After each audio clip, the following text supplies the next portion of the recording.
everyone, I'm Mrs. Thinking. From today, I like to share my study experience inside of the UK and also tell you some questions that you may have about Chinese students.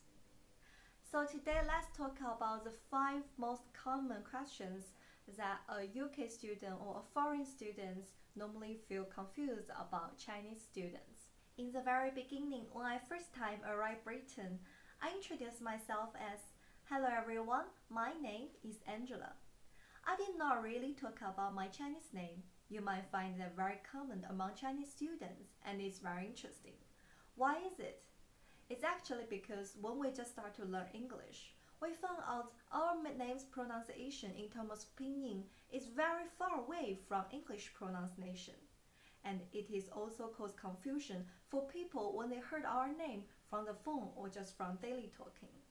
And it actually very inconvenient when you try to order a taxi or you're trying to get a coffee for yourself.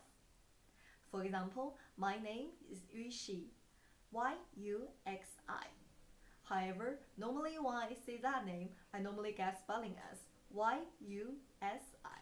Second most common question I normally heard from my classmates is, "Why don't you go out with us for a couple of drinks in the club or in the bar?" This is because in China, compared with food, clubbing culture is actually less popular. Chinese people would prefer to have dinner together at the same time we have a couple of drinks and share life experiences.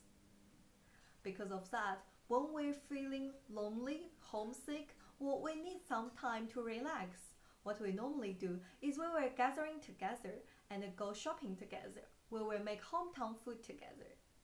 This is how we relax. The third most common question I normally get asked is, "Are all Chinese students who study in Britain are rich?" My answer is, not really. Students have very wealthy ones, but also have students like me.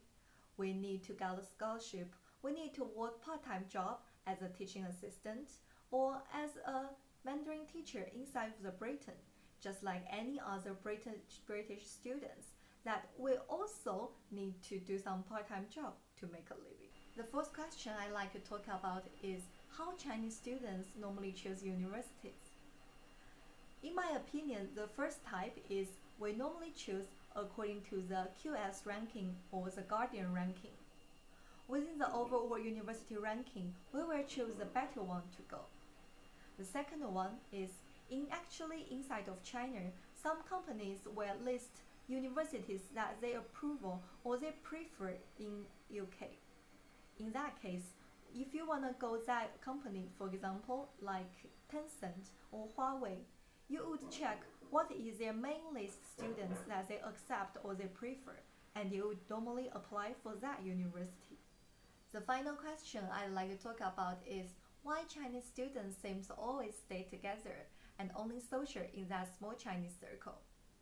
Actually, this question is kind of biased because in my class, there are also a German group, French group, or British group. Maybe because of study abroad, maybe because students just prefer to talk with people who speak same language.